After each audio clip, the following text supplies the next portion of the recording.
नाई अभी अमर भैया नाई अइले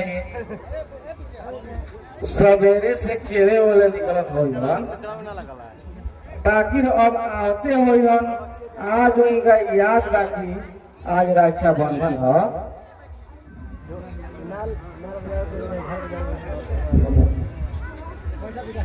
भैया हम तोरा के कवही से इंतजार करत बानी। शुभना बहन तब तक लोग के राख के बांध तने हम कुर्ता के बटन लगा ले। ई तो का कहत बड़ा हमर बेटा, ई घर के बड़ बेटा तू हवा, पहले तारा के राखी बंधाई तब लोग के बंधाई। माई बंद मुट्ठी के लाखों के अनुमान होला, बाकी खुला हाथ के असलियत के पता चल जाला। ए देश के भविष्य बालक के कांधा पर बा माई। हमारा लोग बबुआ बड़ा होके महान बनियन, विद्वान बनियन, हमारा परिवार के कर्णधार बनियन। संत लोग भी कहले बा बच्चा खुश तो हम सब परिवार खुश।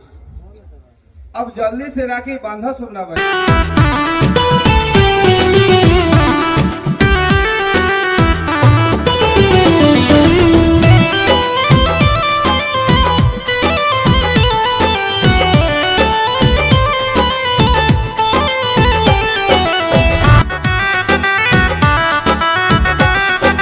चांद जैसे चमकत रहा भैया आसमान में, सिर नहीं झुके तो हरकत ही जहान में। हो चांद जैसे चमकत रहा भैया आसमान में, सिर नहीं झुके तो हरकत ही जहान में। राखी बांधी के देतानी आशीष भैया, राखी बांधी के देतानी आशीष भैया।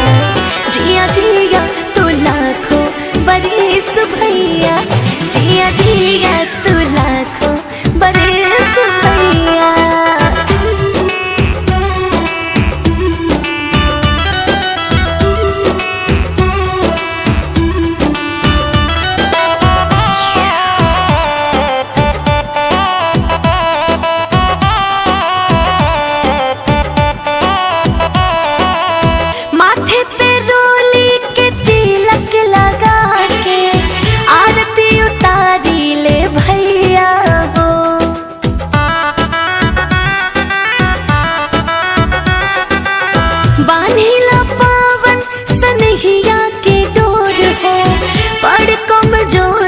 कलैया हो भाई बहिना के बनल रहो प्रीत भैया, भाई बहिना के बनल रहो प्रीत भैया।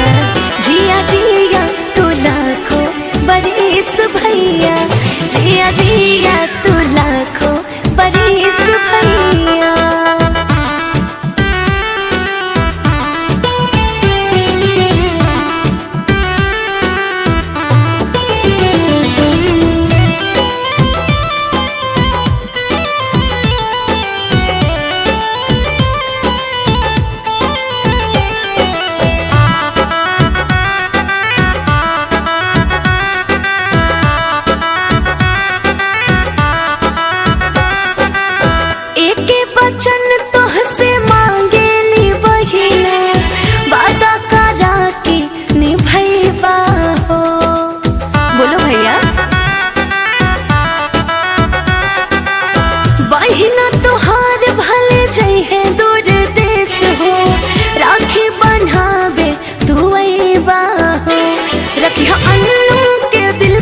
नजदीक भैया रखा सलोनी के दिल के नजदीक भैया। जिया जिया तू लाखों बरिस। भाई लो आटे में डाल दो।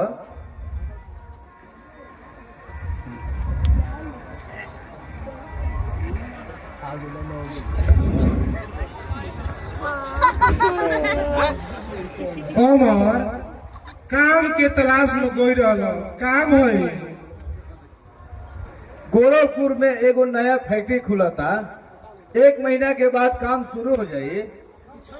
उनमें जगह मिलल है बाबूजी, 1 साल तक ट्रेनिंग में रहे के बाद तनख्वाह ना मिली, केवल खाना और कपड़ा मिली। साल भर के बाद तनख्वाह 30,000 से शुरू हो जाए।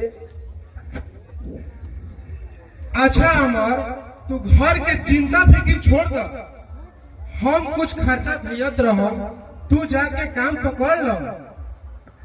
बाकी बाबूजी पैसा ना मिले।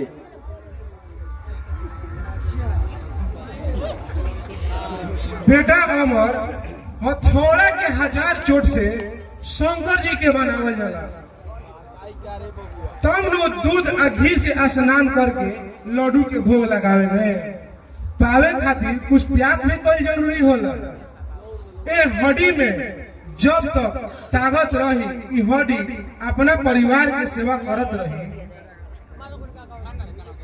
तोहार बाबूजी ठीक कहत तारे अमर, जाके नौकरी पकड़ लो आ कभी कभार आवत रही हो।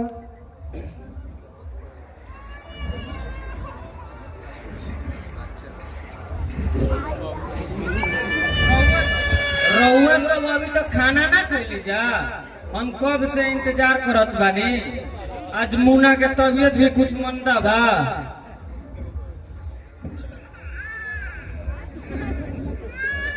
अच्छा हम मुन्ना के खरवा देत बानी।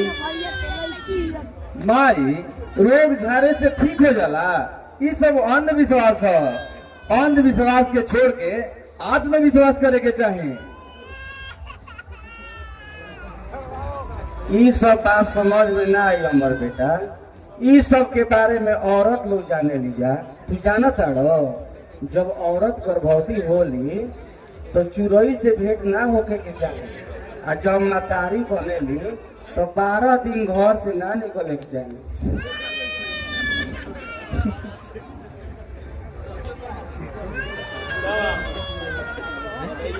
और जब निकले के चाहिए तो साथ में लोहा लेके निकले के चाहिए। नारुल के तो भोकोसला के कोनो हिसाबे किताब नहीं के हो। लोहिकन के यहाँ के इतना ना कादर खो दियो सब कि उ जोकर निकल लागेला सब। ठीक बा बाबूजी, हम अब जात बानी, गाड़ी के समय हो गल बा। बेटा अमर, घर के चिंता फिक्र मत करी हो। आ कंचन अमर के कपड़ा सूटकेस में सरिया दो, और रास्ता खातिर नाश्ता बना दो। चलो। हे माई सरस्वती, हमारे अमर के मनोकामना पूरा करियो।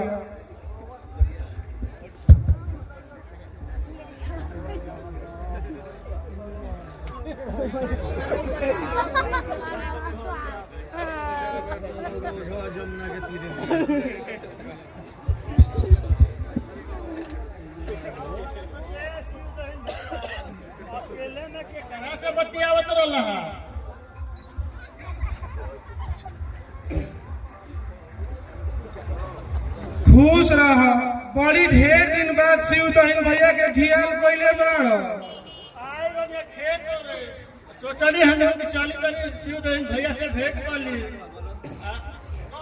बाल बच्चा सब ठीक बड़ा सन हो भैया। पहल की मम्मी के लड़का अब तो बड़ हो गल है, कने बेचारा माई के टूअर हो गल है, ओकरा पर तरीका ख्याल रखी है। अरे ओकर तो बियाह क के एगो पतोहो उतार देले बानी, आ भगवान ओकरा के एगो नानो बार देले बाड़ो, आ उनकर एगो फैक्ट्री में कामो लागल बा। आज शाम के ऊ चल भी जइहन, जब जब छुट्टी मिली तब तब ऊ घरे अइहन। भगवान भाला करो, बेचारा के काम मिल गई। बाकी ओकरा में हरारू लड़कन पर ध्यान रख। अरे ओइसन पतो तो बड़ी भाग से मिलेली सो हो। आ एगो लुगरिया के पतो बिया कि अपना सास आ ससुर के नथुआ निहन नाथ के पानी पियावत बिया। आ एके मुंहे 2800 गो गाड़ी देवेले, आ केहू खानो मांगेला तो ओकरा के गुहे गोबर खियावेले। ये सब बात तारा मुँह से सुनत बानी। अच्छा भैया ठीक बा चलत बने कबो कबो भेंट हो गइला पर अन मन जीव हो जाला।